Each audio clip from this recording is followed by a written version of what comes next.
this is really fascinating. I love this idea. So this is just going down, man. You can just find anything you want. No code is the best way to write secure and reliable applications, right? Nothing. Hey there, I'm Soumya. Welcome back to this channel. So in this video, I'm going to share 10 to 12 GitHub repositories that you will just fall in love with because they are just really good. I mean, each repository just shows the power of crowdsourcing and open sourcing and contributed by many people throughout the years, and you end up with all these beautiful repositories. So without further ado, let's just jump onto the first one. Okay, so here we are, the first repository, Awesome by Sindre Soros, if that's how it's spelled. So as its name, it is awesome. I mean, in its about, it says awesome list about all kinds of interesting topics, and it is what it is. So if you just go down, you'll see all these things, contents, all these things. For example, let's say I want to learn about databases, right? So I'll click that, and here we are, all kinds of databases. I want to really know about Postgres. So do we have it? Yes, we obviously have it. So I just click that. Now you will go to Awesome Postgres. So Awesome is a compilation of all the awesome repositories, right? So for example, if you see its name is Awesome Postgres, so exactly like that, if I just, for example, let's say entertainment, that's also entertainment. So if I just go to, let's say, science fiction, right? So there is awesome science fiction, and there are these 3 people. Wow, cool. So you just go down, there is science fiction stuff because we love science fiction, obviously. Like that, if I just go to learn, let's say learn, we have computer history, JavaScript learning, YouTubers. What is that? So if I just click here, we are in here, YouTubers. So it's, as I said, it's awesome YouTubers. So yeah, Awesome is a repository which has awesome things. So just go check out. Okay, so if I stay here, I'll be surrounded by awesome stuff. So I'll just go to the next one, that is public APIs. As beginners, just want to have some APIs to make some project with, and we don't have, like, where are these APIs? So well, here we are with public APIs. You can see my scroll bar, right? So this is just going down, man. You can just find anything you want. Like poetry, I saw now, all this Bitcoin stuff have lots of APIs, finance APIs. As I should be, people always searching out AI APIs. So let's say machine learning. So if I just click here, there we go. We have this API to do various things with AI, right? So there you go. So that's public APIs. By public APIs, just a collection list of free APIs. I mean, free really does matter to us as beginners. I mean, I love free stuff. So yeah, just if you want any APIs, you can have it here. So let's go to the next one, that is free for dev. Now obviously, as I said, we love free stuff, actually, at least I do. So as developers, we need free stuff to make things as beginners. So it's readme says this is a list of software, SaaS, PaaS, and infrastructure as a service, and other offerings that have free tiers for developers. For example, you have MongoDB, right? You can as free, you can get up to 5 spin up to 5 servers, and just use 150 MB for free, things like that. I mean, if not for that, I could never have used MongoDB, right? So the free tiers really matters. And so here there is a collection of all the free things you can use. For example, Amazon, AWS, or Microsoft Azure. These things, these are the things that you can do for free. They have written here. So 1 million requests per month, 500,000 objects, whatever they mean. So you can do all these things at Microsoft Azure for free. And let's say APIs, data, or machine learning, you have like IP.city, 100 free IP geolocation requests per day. For example, if you want to build a project and you have just less than 100 requests every day, and that is for free. So you can find all the things you need for free here. All the services that have a free tier are being listed here. So it's a great repository to build great projects. And they also have a site, I see. So if you just go to here, they have also just converted this repository to have a good UI, and you can just use this site too. Okay, so let's go to the next one. Best websites a programmer should visit by STMG15. I found this really cool because it has really cool stuff. Like for example, just see this list, okay? News, magazines, cryptocurrency if you want to learn about crypto, YouTube channels, podcasts about programming, competitive programming, internships, jobs, and blogs for developers, which is very, I mean, you always search for good blogs, right? So for example, let's just go to developer blogs.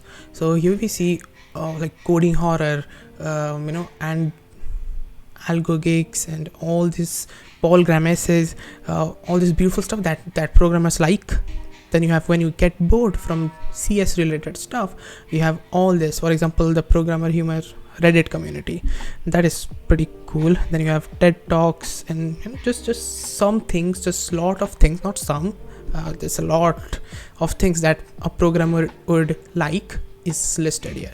So just go check out in your free time. That would be pretty cool. So next one is actually build your own X. Now this is really fascinating.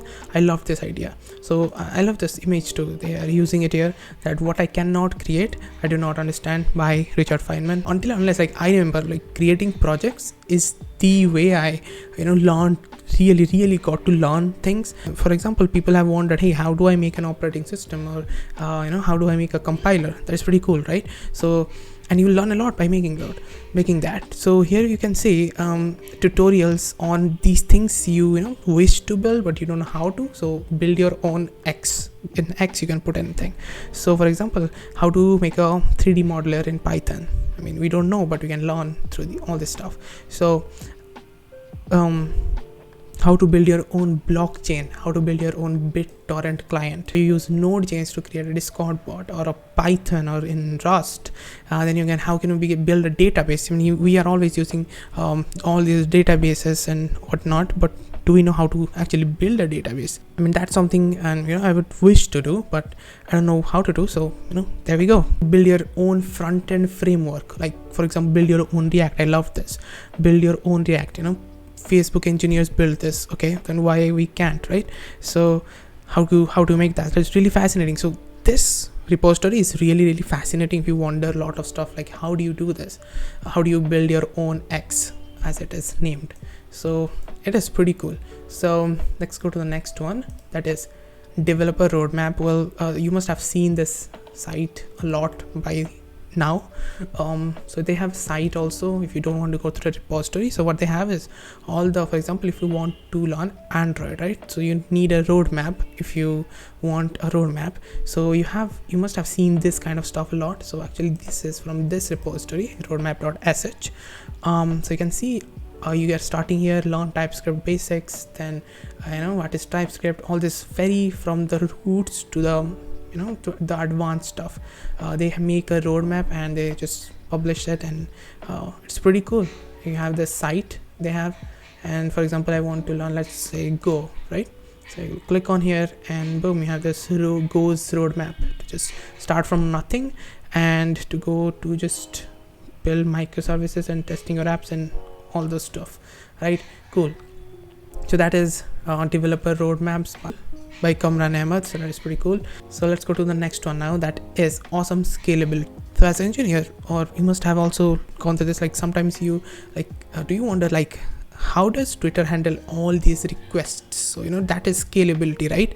So this is not something, this repository would not help a really beginner, but I think if you are into system design and how to scale things, all this stuff, I guess this is it. Like for example, I found this really cool. I mean, for example, you'll see blogs here, like how, if I say search Twitter, right? Scaling Redis at Twitter. So Redis, as you know, is a database, right? So how Twitter used Redis and scaled it to to hard for being used by millions of people. Then you have Redis at Trivago, and for example, if I search Postgres, right? Postgres at Twitch. So Twitch are using that, and how they did scale that. So if I just click here, you will see how Twitch uses Postgres. I mean, really interesting articles written by engineers, obviously. Very interesting. So if you want to learn about how to scale things, which is a very later part and very beautiful thing. So yeah, this is all for it. Awesome scalability, and I see this is also part of the awesome repository we saw here. So yeah, that's pretty cool. Now let's go to the next one. That is, so the next repositories will be about interview things. So this is the awesome interview questions. This is also part of the awesome repository. So in here, what we have is all the languages. So like everything you can imagine. Like for example, let's say I want to interview for a Ruby role, right? So I just searched Ruby and boom, there we go. We have some Ruby stuff here. Then we have, there we go, on Ruby on Rails, and all the interview questions, all the blogs that would help you practice things based on Ruby, everything. For example, just see this content page, right? Table of contents. It has all the stuff, anything you want to just go prepare for an interview fast. They have links for that, like Node.js. Boom, you have all these great blog posts with top 30 interview question, top 20. So I think it's just a great repository for if you just want to be interview ready really fast and just go through some blogs and before you interview that. Now let's go to the last one. This is very famous repository, Coding Interview University, 203,000 stars. So that repository, this Doppler one, was about all the languages, but this is specifically focused on software engineering interviews, like the lead code grinding interviews. So this guy, so John Washam, actually, as he writes, he studied like 8 to 12 hours a day for several months for a Google interview. So for that, he actually had created this as a short to-do list for studying topics to become a software engineer, but it grew to be this large list that we see today.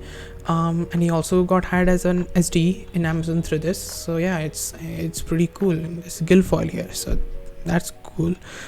So you have the study plan. What is this? How to use it? You have this. I see. I love this. We have this questions. I love you have this all this dynamic programming. Then you have questions, videos. Then you have this videos how to learn. For example, recursion, Stanford lectures. If you just want to really learn from the basics and understand how interview topic, software engineering interview topic, and just practice questions, this is the repository. As you can, the numbers speak for themselves. People love it. So yeah, I guess that was all the great repositories I wanted to show you. Now just for some bonus and some funny repository, I'll show you two more things. So one thing is the Learn Anything repository. So if you just go to learnanything.xyz here from this site here, and if you just want, for example, I want to learn let's say Postgres, right? So there it is. It just showed me, and if I just click here, boom. Do I have my dark reader on? No. Okay, so we have this Postgres thing. Now it showed me all the communities I could join. There's this awesome Postgres, I guess, repository should be, yes. It showed me the awesome Postgres repository where I could learn all about Postgres, this repository. And it shows me the Reddit community, Wikipedia, what is Postgres, showed me the documentations, Postgres exercises that you could do. For example, if I just open it, there's Postgres exercises. Some articles. So I found this really cool website. You just tap in some things to learn, and it just pops up some resources, which is pretty cool. So as they say, organize world's knowledge, explore relations, and curate learnings. So you can just check it out anytime. It's pretty cool. Now last one, the funny one. So I found this is called No Code, and it has 51,000 stars. But the beautiful thing about the repository is it is actually no code. It is nothing. For example, if you just see, no code is the best way to write secure and reliable applications. Write nothing. Wow. This is this is the best thing a human can do. Like, if you don't want any security issues, if you don't want any problems, just write nothing. That's no code. You can start by not writing any code. Wow, who would have thought of that? Building the application, yep, that's it. You should be seeing this as the following output. Nothing, because we wrote nothing. It's just a good sarcasm, I guess, based on the repository. And another funny thing is that you see this pull requests did nothing, and add no code plus main file. If I just go in here, there is nothing, because it's nothing, no code. yeah, so I just found it really funny and just wanted to share it. So yeah, that's it. Cool. So those were all the repositories I just wanted to share, and do let me know in the comments what did you think of this video. And just, I love reading your comments, and if you're watching till now, go write down a comment. That means a lot. And obviously, if you love this video, make sure to smash that subscribe button. That means a lot to me, and I'll see you in the next one. Till then, have a great day and keep building.